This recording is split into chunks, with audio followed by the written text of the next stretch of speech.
This is the Digital Savage Experience Podcast, hosted by Prokopchuk, bringing you all things digital marketing, tech, business, and motivation. What's stopping you from becoming relentless in all aspects of life? Are you ready to become a digital savage? Let's get into today's episode.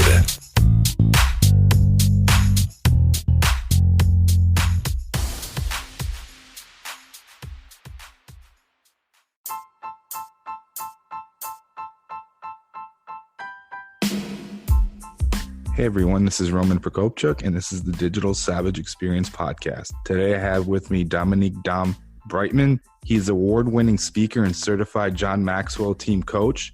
He is the author of Going North, Tips and Techniques to Advance Yourself, and runs a top-rated self-help podcast with the same name that interviews authors from all over the world. He also lives in Baltimore, Maryland. Thanks for joining me today. Thanks a bunch for having me, man. Appreciate you, Roman. Not a problem. So how did you get to the 2019 you? How did you kind of, get through and some of the things that you had to overcome and to get to today? Sure. So basically 19 years ago is the year 2000, Y2K. We were all just basically hiding under rocks and whatnot. I was the best with you. No, but seriously though, how I got here to today, it was really 2012 where it all really began, because up to that point, I really had a kind of like a nice, I wouldn't say cozy, but a nice comfortable childhood, raised with two parents, and they were senior citizens when I came around, and was raised in the church and had all this good stuff going for me going to college. But then I got into this car accident on my 21st birthday, and my father, he was stricken with Alzheimer's, and we discovered that it was getting worse, and he basically couldn't drive anymore, so I had to pick up the slack for that with him not being able to drive. And then had a part-time job at the time, and I was not delivering the same level of good work that I was known for, and it all crashed down on me, and I realized, like, hey, there's something's going on here, something's wrong. And that awareness just led me into the leadership section of the library and picked up a book by John Maxwell called The 5 Levels of Leadership, and just became a voracious reader after picking up that book and listening to it and reading it.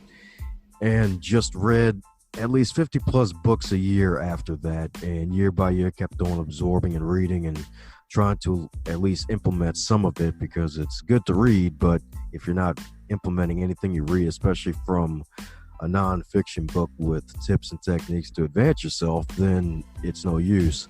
So year by year, just growing from year to year. First year, after reading a bunch of books, I was able to get promoted the following year to a full-time librarian, and then actually following year doing CrossFit, being able to deadlift over 305 pounds, to joining Toastmasters, being a leader, and then just going on and on, starting a business, becoming a millennial author, and now recently just published my most recent book, Stay the Course, The Elite Performer's 7 Secret Keys to Sustainable Success. Just publishing that as a follow-up book to the first one, because the first one was a synthesized package of everything that I've implemented to that point.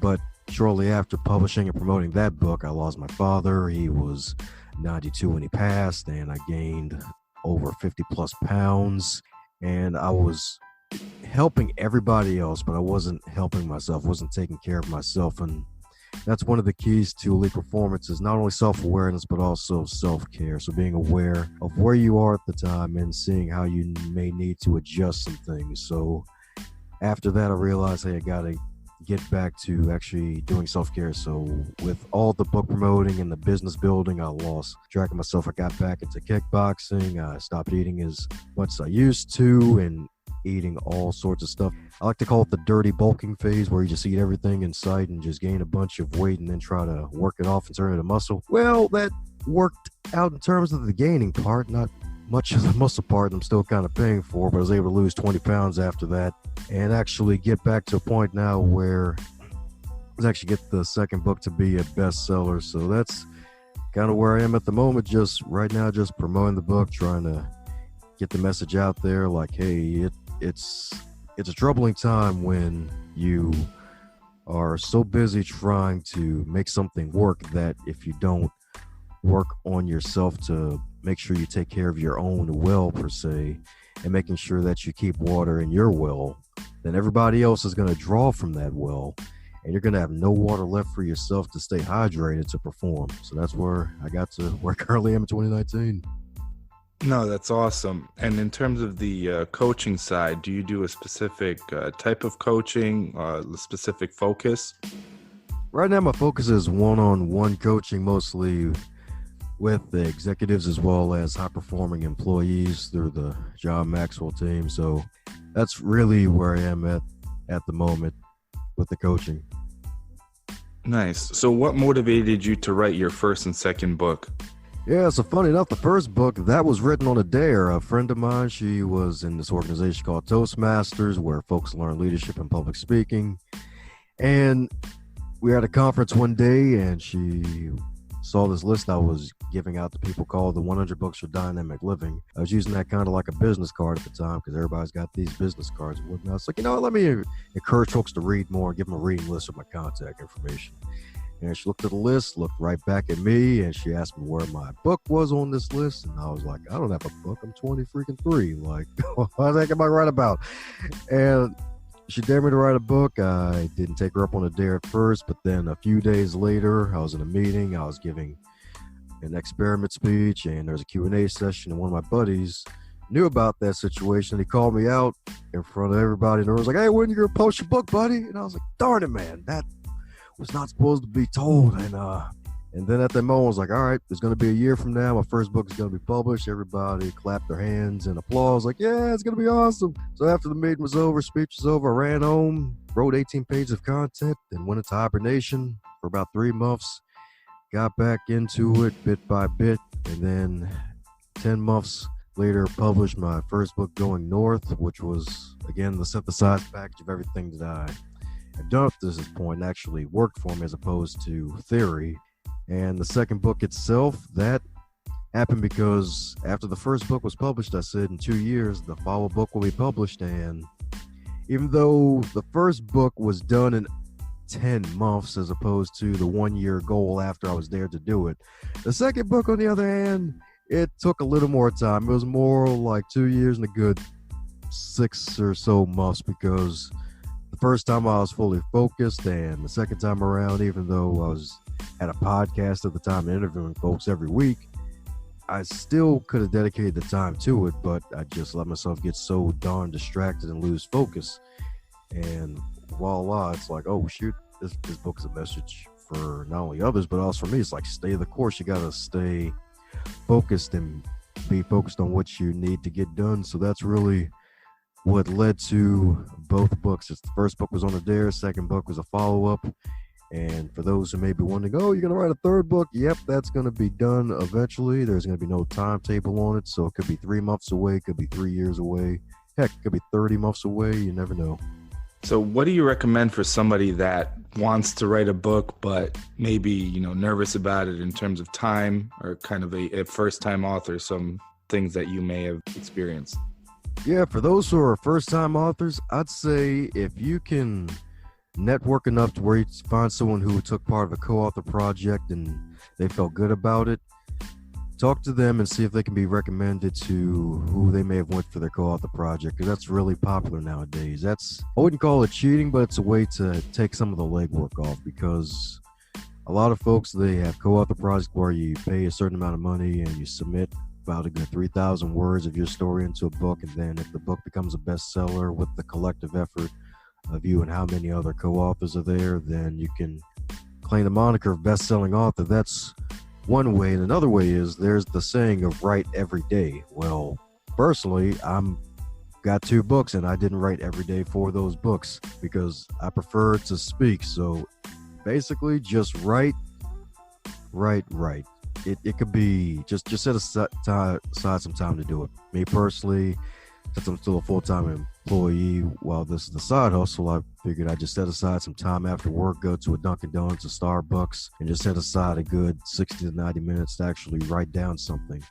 Whether it be a paragraph or 5 pages of something, just write something down, and also keep something with you to record your thoughts. So there should be a voice recorder app on your smartphone. Just record your thoughts and then just go back to it later and then transcribe it. Or if you're still a little traditional like myself, then keep a notepad with you and a pen. Heck, even keep 2. and then just write down whatever comes to mind, and keep one in your car, keep one in your pocket or your purse or whatever. And then if an idea comes to you while you're on the road, pull aside and just start writing it down, because if you don't write it down, it's going to disappear. And funny enough, exercise is another good way to actually crank out more thoughts in writing, because after a good hour of just sweat, I get into my car and I'm about to head back home. I just have this random bright idea and I just start writing like crazy, and I got a whole page out. And that became the conclusion of my newest book, because this thought just came to my mind. It's like you get all that sweat out and get your body moving. It cranks more blood to the brain, and then your brain just moves in all sorts of mysterious directions. Then it's like, oh shoot, let me get this pen and start writing. So basically, to summarize it, so be open to writing whenever. Just be open to ideas, and if you want, try to get on part of a co-author project if that's your goal, if you want to try to make it a little easier for yourself. And also just exercise and just be in the moment and take action to get your body moving, so that way you can crank out more powerful thoughts and put them to paper. No, I agree. And I think the key to everything is just get started as well. So people have all these ideas and, that's all well and good, but the action of it, you got dared the first time, but you went and kind of fulfilled that dare and then followed that up with the second book. And I think that's important as well. Amen to that. What motivates you to succeed? What's kind of your compass that drives you? Like I just did there, the compass that drives me. You're the man for that one. I have to say what motivates me is probably my family, to be honest, because both my parents, my mom, she's all about education. My father, he fought in World War II, and he stopped with his formal education schooling when he was in high school. He just dropped out, started working, and he ended up being a paratrooper in 82nd Airborne Division and had 2 combat jumps. So it's both most of my family, and I got a good brother. He's an older brother of mine, and he's always encouraging me and always wanting me to do the best that I can. So I have to say it's my family. I forgot what it was on Facebook. It's like my mother worked too darn hard for me not to be great. For me, my family, they worked too darn hard for me not to be great. So just to make them proud of me and to make sure I take care of them as well in return, because they took care of me. No, that's awesome. And I think having a strong support system is one of the keys to, succeeding, and having them there to pick you up and motivate you across the way through your journey is very important. Oh, yeah, that's right. The F and F, the family and friends, baby. The friends that eventually become family. Yeah. So what's one thing that you may have struggled with in the past that, may have been, an adversity to you that you took over time and turned it into a strength? I'd say it would be my shyness, because I wasn't always this gung-ho and extroverted in a way, because in school wasn't the athlete, wasn't on the sports team. I was just in the back of the class in the corner, just working on homework, trying to get some good grades, and had a few friends, and wasn't always good at making friends. And then just getting to the point where it's like it became an advantage, because when it comes to just success, introversion, extroversion, it doesn't matter. It just depends on your way of recharging your energy. And just being that shy kid and then just learning to use the strengths of that, because the shyness is like you take in more information, you get to listen in more on what others have to say. And then if you're a good listener, you can be a good leader, because leaders listen.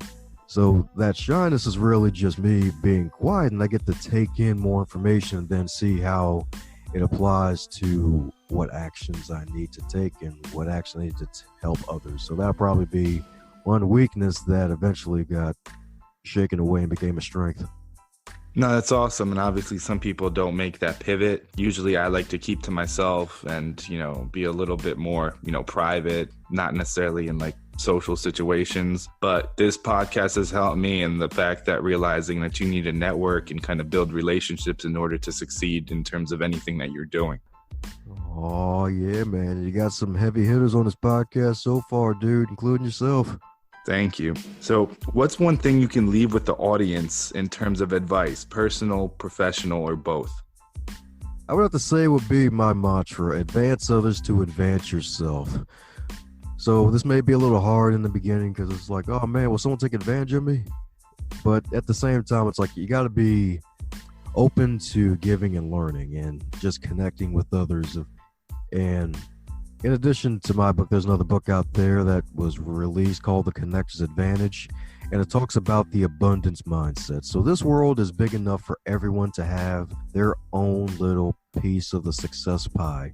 So my success could be a best-selling author. Anyone listening, their success could be getting to a point where they have enough money to quit their day job and go full-time with their business while actually staying sane and having enough time for their friends and family and a social life.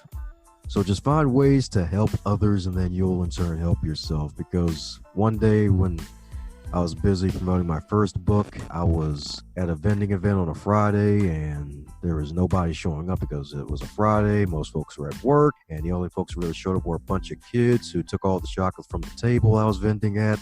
And there were some other authors at the tables, and I was swapping books with them, and I was also offering them interview time on my podcast. And one lady I swapped books with, she invited me to speak 3 or 4 months later in the month of January for a Martin Luther King Day breakfast for her educational program called Positive Youth Expressions. And I basically made the money back that I lost from that day of the vending event, where I basically made nothing.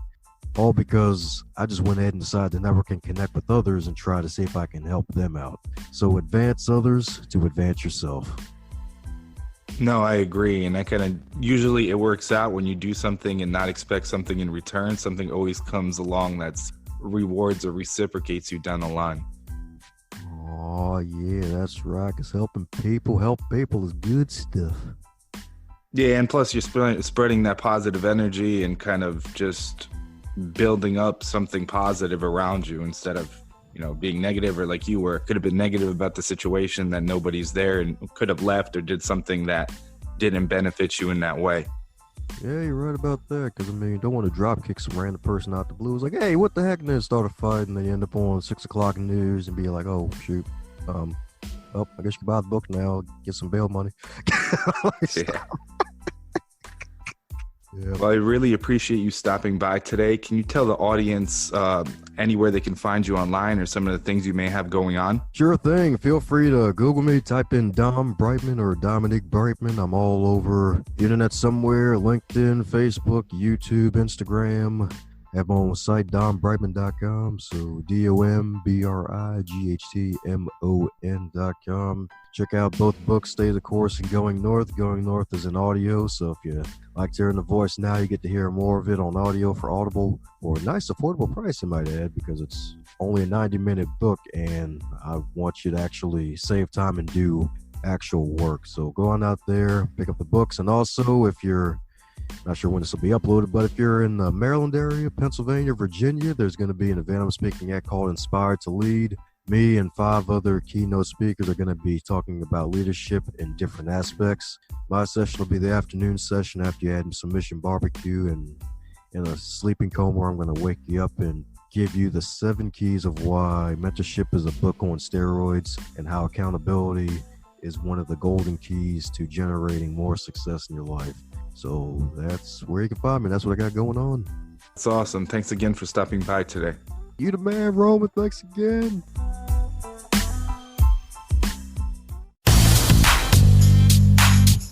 This podcast has been brought to you by Nova Zora Digital. Find out how Nova Zora Digital can help your company grow online. Learn more at novazoradigital.com. Until next time, all you digital savages.